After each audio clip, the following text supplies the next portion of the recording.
ನಮಸ್ಕಾರ, ಕರ್ನಾಟಕ ನ್ಯೂಸ್ಗೆ ಸ್ವಾಗತ. ನಾನು ರಫೀಕ್ ಅಹಮದ್. ಶ್ರೀ ಹನುಮ ಸೇವಾ ಸಮಿತಿ ಜಗಳೂರು ತಾಲೂಕು ದಾವಣಗೆರೆ ಜಿಲ್ಲೆ ಸಂತಬುದ್ದಾಪುರ ಗ್ರಾಮದ ದ್ವಿತೀಯ ವರ್ಷದ ಹನುಮ ಜಯಂತ್ಯೋತ್ಸವ ಅದ್ದೂರಿಯಾಗಿ ಆಚರಣೆ ಮಾಡಲಾಯಿತು. ಈ ಸೇವಾ ಸಮಿತಿಯ ಅಧ್ಯಕ್ಷರಾದ ಕಲ್ಲೇಶಪ್ಪ, ಕಾರ್ಯದರ್ಶಿಗಳಾದ ಪ್ರಕಾಶ್, ಖಜಾಂಚಿಗಳಾದ ಗರಿಬಸಯ್ಯ, ನಿರ್ದೇಶಕರಾದ ಬಾಣೇಶ್, ಮಂಜಣ್ಣ ಇತರರು ಉಪಸ್ಥಿತರಿದ್ದರು. ಸೇವಾ ಸಮಿತಿ ಖಜಾಂಚಿಗಳಾದ ಗರಿಬಸಯ್ಯವರು ಪೂಜಾ ಕಾರ್ಯಕ್ರಮ ಉದ್ದೇಶಿಸಿ ಮಾತನಾಡಿದರು. ಜಗಳೂರು ತಾಲೂಕು ಸಂತೆಮುದ್ದಾಪುರ ಗ್ರಾಮದಲ್ಲಿ ನಾವು ಈ ವರ್ಷ ದ್ವಿತೀಯ ವರ್ಷದ ಒಂದು ಹನುಮಾಲ ಅಭಿಯಾನ ಕಾರ್ಯಕ್ರಮವನ್ನು ಹಮ್ಮಿಕೊಂಡಿದ್ವಿ. ಈಗಾಗಲೇ ಇವತ್ತಿನ ಕಾರ್ಯಕ್ರಮವನ್ನು ನೋಡಿದಂತೆ ನಿನ್ನೆ ಸಂಕೀರ್ತನ ಯಾತ್ರೆ ಜಗಳೂರು ನಗರದಲ್ಲಿ ಆಯಿತು. ಭಾಳ ಅದ್ಧೂರಿಯಾಗಿ ವೈಭವಿತವಾಗಿ ದ್ವಿತೀಯ ವರ್ಷದ ಸಂಕೀರ್ತನ ಯಾತ್ರೆಯಲ್ಲಿ ಸುಮಾರು 1,500ಕ್ಕಿಂತ ಹೆಚ್ಚು ಮಾಲಾಧಾರಿಗಳು ಪಾಲ್ಗೊಳ್ಳುವುದರ ಮುಖಾಂತರ ಒಂದು ಕೇಸರಿಯ ಕಹಳೆಯನ್ನು ಜಗಳೂರು ನಗರದಲ್ಲಿ ಘೋಷಿಸಿದ್ದಾರೆ. ಅದೇ ಥರ ಇವತ್ತು ಕೂಡ ಒಂದು ಧರ್ಮ ಜನಜಾಗೃತಿ ಸಭೆ ಆಗಿರ್ಬೋದು, ಹವಾಮಾನ ಹೋಮ ಆಗಿರ್ಬೋದು, ಅದೇನು ಇವತ್ತು ಸಂತೆಮುದ್ದಾಪುರ ಗ್ರಾಮದ ಶ್ರೀ ಬೇಡಿ ಸಂಜೀವಮೂರ್ತಿ ಆಂಜನೇಯ ದೇವಸ್ಥಾನದ ಆವರಣದಲ್ಲಿ ನಡೀತು.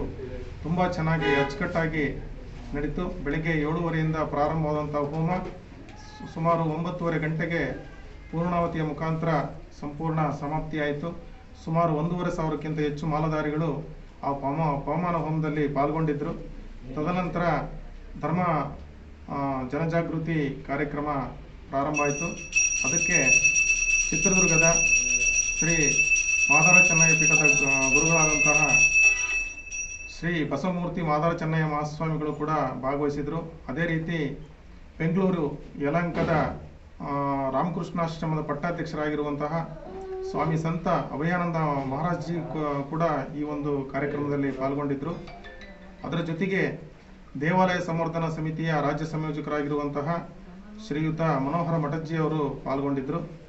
ಹಾಗೆಯೇ ನಮ್ಮ ಹನುಮ ಸೇವಾ ಸಮಿತಿಯ ಅಧ್ಯಕ್ಷರಾಗಿರುವಂತಹ ನಿವೃತ್ತ DYSP ಆಗಿರುವಂತಹ ತಮನಹಳ್ಳಿ ಗ್ರಾಮದ ಶ್ರೀಯುತ ಕಲ್ಲೇಶಣ್ಣವರು ಕೂಡ ಪಾಲ್ಗೊಂಡಿದ್ದರು.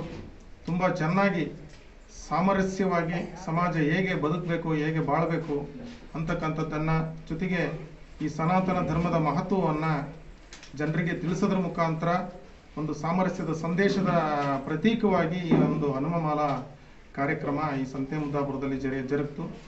ಬಹಳಷ್ಟು ಜನ ಇವತ್ತು ಬಹಳ ಉತ್ಸುಕತೆಯಿಂದ ಬಿಸಿಲನ್ನು ಲೆಕ್ಕಿಸದೆ ಕೂಡ ಎಲ್ಲ ಗ್ರಾಮಗಳಿಂದ ತಾಯಂದಿರು